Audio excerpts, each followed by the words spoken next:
कालचक्र। ये आज के न्यूयॉर्क शहर की कहानी है, जहां हर कोई पैसा कमाने की दौड़ में मदहोश है। एथन एक जवान, हैंडसम, महत्वाकांक्षी लड़का जो कॉर्पोरेट ऑफिस में काम करता है, वो भी इस भीड़ का हिस्सा है। एथन जीवन में बहुत बड़ा आदमी बनने के लिए कोई भी रास्ता अपनाने को तैयार है।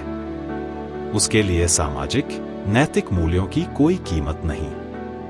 उसे तो बस अपनी महत्वाकांक्षा से मतलब है। सारा भी उसी ऑफिस में एक बहुत सुलझी हुई, हार्डवर्किंग, सच्ची अफसर है। सारा को एथन अच्छा लगता है, वो उसकी तरफ आकर्षित है। कंपनी के एक प्रोजेक्ट के सिलसिले में एथन सारा से पूरा काम करवाता है। बोर्ड मीटिंग में एथन पूरा श्रेय खुद को देता है, उल्टा सारा पर अपने फेलियर प्रोजेक्ट का इल्जाम लगाता है। सारा ये देख हैरान हो जाती है कि एथन ऐसा झूठ भी बोल सकता है। तुम ऐसा करोगे, मैं सोच ही नहीं सकती। सारा, तुम बहुत भूली हो, अपनी कामयाबी की चाबी दूसरों के हाथ दे देती हो।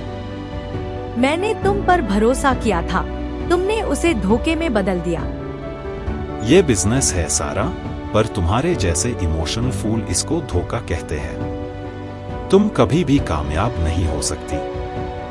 उस वजह से सारा को बदनामी झेलनी और नौकरी छोड़नी पड़ती है। सारा बड़े दुखी मन से एथन को देखती और हैरान होती है कि वो एथन को पहचानने में भूल कर बैठी है। एथन उसके काबिल नहीं था। सारा आंखों में आंसू लिए कंपनी से विदा हो जाती है। अब एथन इस अपनी कंपनी में बॉस बन जाता है, अपनी मनमानी शुरू करता है। एथन बहुत किस्म की हेरा फेरी करते हुए काफी पैसा बनाता है। कंपनी के डायरेक्टर्स एथन की बहुत तारीफ करते हुए उसको प्रोत्साहन देते हैं। दरअसल एथन उस कंपनी को चीट कर रहा था। कुछ ही समय में एथन अपनी अलग कंपनी फ्लोट करता है। अपने तजुर्बे, चालाकी से वो बहुत जल्दी ही कामयाब होने लगता है। वो अपना कारोबार बहुत बड़ा कर लेता है। उधर सारा दूसरी कंपनी में एक नई शुरुआत करते हुए धीरे धीरे उस कंपनी को कामयाबी की तरफ ले जाती है। सारा का बॉस उसके काम से बहुत खुश होने के साथ साथ उसको तरक्की देता है। इसी तरह से कुछ साल बीतते हैं। एक दिन एथन की कंपनी अपने गलत तरीकों की वजह से कानून की गिरफ्त में आ जाती है और लाखों डॉलर का हर्जाना भरती है। इस कारण एथन व्यापार में बहुत बदनाम हो जाता है। उसके इन्वेस्टर्स उसको छोड़ के जाने लगते हैं। उसका बिजनेस बंद होने की कगार पर आ जाता है। इस परेशानी की वजह से एथन विजय को मिलता है, जो एक अमेरिकन इंडियन है। उससे मदद मांगने लगता है। एथन ये नहीं जानता कि विजय सारा का बॉस है।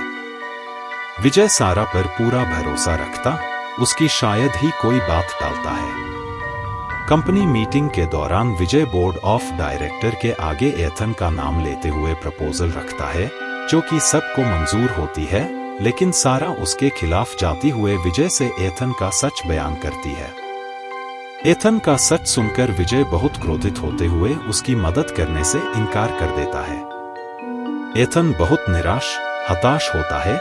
सारा को देख वो समझ जाता है कि ये उसके ही किए हुए कर्म का फल है। सारा से माफी मांगते हुए वो उसके दफ्तर से चला जाता है। एथन को बहुत आत्मग्लानि होती है। वो एकांत में जाने का फैसला करते हुए शहर से दूर चला जाता है। अपने कर्मों का पश्चाताप करते हुए वो ध्यानस्थ होता है। कुछ महीने काटने के बाद एथन अपने निर्मल मन से न्यूयॉर्क वापस लौटता है। सारा, जो अब भी एथन को पसंद करती है, उसे अपने सामने देखकर बहुत खुश होती है। एथन उसको अपनी आप बीती सुनाता है। सारा उसके अंदर परिवर्तन को देखकर आत्मिक सुख का अनुभव करती है। सारा एथन के प्यार में मजबूर होकर विजय से कहकर एथन को एक मौका दिलाने में कामयाब हो जाती है।